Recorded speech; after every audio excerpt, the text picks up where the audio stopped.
أعوذ بالله من الشيطان الرجيم بسم الله الرحمن الرحيم الحمد لله رب العالمين والصلاة والسلام على أشرف المرسلين وعلى آله وصحبه أجمعين أما بعد. ശബ്ദം ശ്രവിക്കുന്ന സുഹൃത്തുക്കളെ, സഹോദരങ്ങളെ, സഹോദരിമാരെ, അള്ളാഹു നമ്മയെല്ലാം അവൻ്റെ ഇഷ്ടജനങ്ങളിൽ ഉൾപ്പെടുത്തി അനുഗ്രഹിക്കുമാറാവട്ടെ. മഹാന്മാരാകുന്ന ഹാജിമാർ, ഹജ്ജുമ്മമാർ അവരുടെ കർമ്മങ്ങളെല്ലാം പൂർത്തീകരിച്ച് നാട്ടിലേക്ക് തിരിച്ചു വന്നുകൊണ്ടിരിക്കുന്നു. അള്ളാഹു അവരുടെ യാത്രയിൽ ബറക്കത്ത് ചെയ്യട്ടെ. സന്തോഷത്തോടെ സ്വഭവനങ്ങളിലേക്ക് തിരിച്ചെത്താൻ അള്ളാഹു എല്ലാവിധ ഭാഗ്യവും നൽകട്ടെ.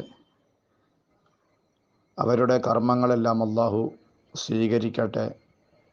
അവർ പോയതുപോലെ അതിവിദൂരമല്ലാത്ത ഭാവിയിൽ ആ വിശുദ്ധ മണ്ണിലെത്തി സ്വീകാര്യോഗ്യമായ ഹജ്ജ്, ഉംറ, സിയാറകൾ നിർവഹിക്കാൻ പടച്ചറബ്ബ് നമുക്കൊക്കെ ഭാഗ്യം നൽകി അനുഗ്രഹിക്കുമാറാവട്ടെ. ഇസ്ലാമിക പ്രമാണങ്ങൾ കൊണ്ട് സ്ഥിരപ്പെട്ട ഒരു കർമ്മമാണ് മഹാത്മാക്കളോട്, പ്രത്യേകിച്ച് വഫാത്തായ മഹാത്മാരോട് നടത്തുന്ന സഹായതേട്ടം. ഇസ്തിഗാസ എന്നാണ് അതിന് സാധാരണ അറബിയിൽ പറയാറ്. ഇസ്തിഗാസ എന്ന് പറഞ്ഞാൽ സഹായതേട്ടം എന്നാണ് അർത്ഥം. പൊതുവെ ഇസ്തിഗാസ എന്ന് പറയുമ്പോൾ നമ്മുടെ മനസ്സിലേക്ക് വരുന്നത് വഫാത്തായ മഹാത്മാക്കളോട് ജീവിച്ചിരിക്കുന്നവർ നടത്തുന്ന സഹായതേട്ടമാണ്. ഇന്ന് മുസ്ലിമീങ്ങൾക്കിടയിൽ പ്രമാണങ്ങൾ പഠിക്കാത്തവർ അനാവശ്യ തർക്കങ്ങൾ നടത്തുന്ന ഒരു വിഷയവുമാണ് ഇസ്തിഗാസ എന്നത്. വിശുദ്ധ ഖുർആൻ കൊണ്ടും മുത്തുനബിയുടെ ഹദീസുകൾ കൊണ്ടും മുത്തുനബിയിൽ നിന്ന് കൃത്യമായി ദീൻ പഠിച്ച സ്വഹാബികളടക്കമുള്ള മുൻഗാമികളുടെ പ്രവർത്തനങ്ങൾ കൊണ്ടുമെല്ലാം സ്ഥിരപ്പെട്ട കർമ്മമാണ് ഈ ഇസ്തിഗാസ എന്നത്. സാധാരണക്കാർക്ക് മനസ്സിലാക്കാനുള്ള ഒരു പോയിൻ്റ് ഈ വിഷയത്തെക്കുറിച്ച് നിങ്ങളുടെ മുന്നിലേക്ക് ഇടുകയാണ്.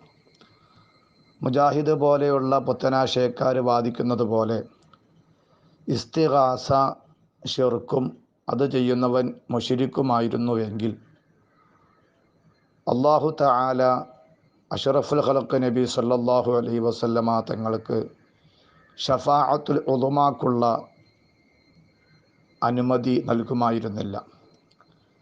നമുക്കറിയാം,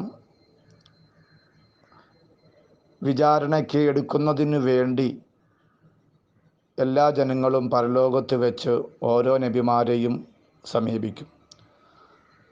ആ പ്രവാചകന്മാർ ഓരോരോ കാരണങ്ങൾ പറഞ്ഞ് ഒഴിഞ്ഞു മാറും. ആദം നബിയും ഇബ്രാഹിം നബിയും അങ്ങനെയുള്ള പ്രവാചകന്മാരൊക്കെ അവരുടേതായിട്ടുള്ള ന്യായങ്ങൾ പറഞ്ഞ് ചോദിക്കുന്ന ജനങ്ങളുടെ ആവശ്യം തിരസ്കരിക്കുകയാണ്. അങ്ങനെ ഈസാ നബി അലൈഹി സ്വലാത്തു വസ്സലാമിൻ്റെ അടുക്കലും ജനങ്ങൾ ചെല്ലും. അപ്പോൾ ഈസാ നബി പറയുന്ന ഒരു മറുപടി വളരെ പ്രധാനപ്പെട്ടതാണ്.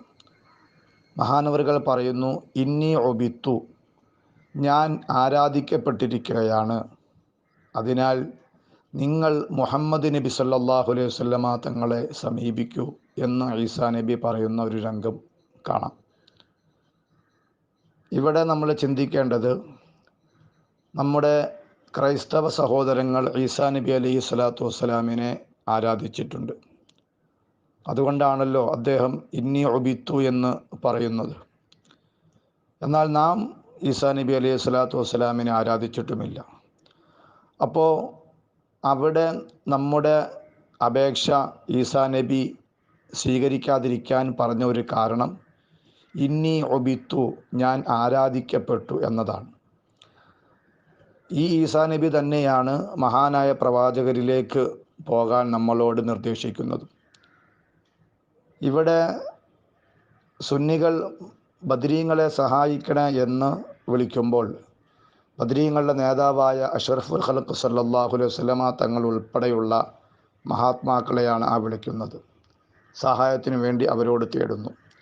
ആ തേട്ടം, അവരോട് സഹായം ചോദിക്കൽ, മുഹമ്മദ് നബി സല്ലല്ലാഹു അലൈഹി വസല്ലമ തങ്ങളോടുള്ള പ്രാർത്ഥനയും അത് മുഖാന്തരം മുത്തുനബിയെ ആരാധിക്കലുമാണ് എങ്കിൽ ഒരിക്കലും ഈസാ നബി അലൈഹി സ്വലാത്തു വസ്സലാം ഷഫാഅത്തിനു വേണ്ടി മുത്തുനബിയുടെ അടുക്കൽ ചെല്ലു എന്ന് പറയുമായിരുന്നില്ല.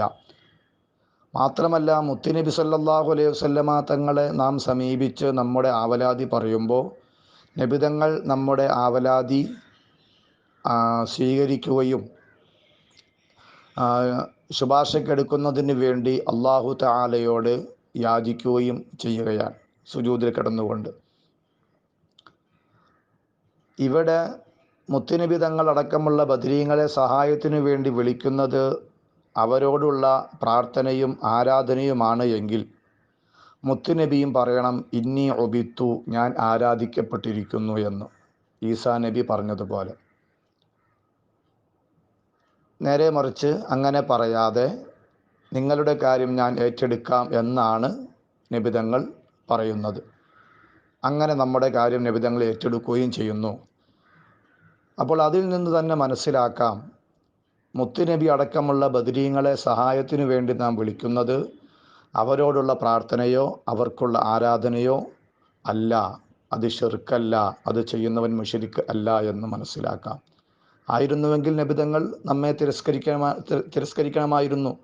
സുന്നികൾ എന്നെ ആരാധിച്ചു, അതിനാൽ ഞാൻ ആരാധിക്കപ്പെട്ടു, അതുകൊണ്ട് നിങ്ങളുടെ കാര്യം ഏറ്റെടുക്കാൻ എനിക്ക് നിർവാഹമില്ല, നിങ്ങൾ നേരെ അള്ളാഹുവിനോട് പറഞ്ഞുകൊള്ളൂ എന്ന് പറഞ്ഞു നമ്മെ മാറ്റിവിടണമായിരുന്നു. പക്ഷേ ആ ഒരു രീതി സ്വീകരിക്കാതെ നമ്മെ ഏറ്റെടുക്കുകയാണ് നബിതങ്ങൾ ചെയ്യുന്നത്. അതിൽ നിന്ന് തന്നെ മനസ്സിലാക്കാം, നബിയോട് നാം നടത്തുന്ന ഇസ്തിഗാസ, സഹായതേട്ടം, അത് ശിർക്കല്ല, തെറ്റല്ല, അത് നബി ആരാധിക്കലല്ല, ഇസ്ലാം അനുവദിച്ച പുണ്യകർമ്മമാണ് എന്ന് മനസ്സിലാക്കാം. അള്ളാഹു യഥാർത്ഥ അഹ്ലുസുന്നത്തി വൽ ജമാഅത്തിൻ്റെ മെമ്പറായി മരണം വരെ ജീവിക്കുവാനും ഈമാനോടെ കലിമ ചൊല്ലി മരണപ്പെടാനുമുള്ള തൗഫീഖ് നൽകി അനുഗ്രഹിക്കുമാറാവട്ടെ. വാഖിറു ദഅ്വാനാ അൽഹംദുലില്ലാഹി റബ്ബിൽ ആലമീൻ. അസ്സലാമു അലൈക്കും വറഹ്മത്തുള്ളാഹി വബറകാതുഹു.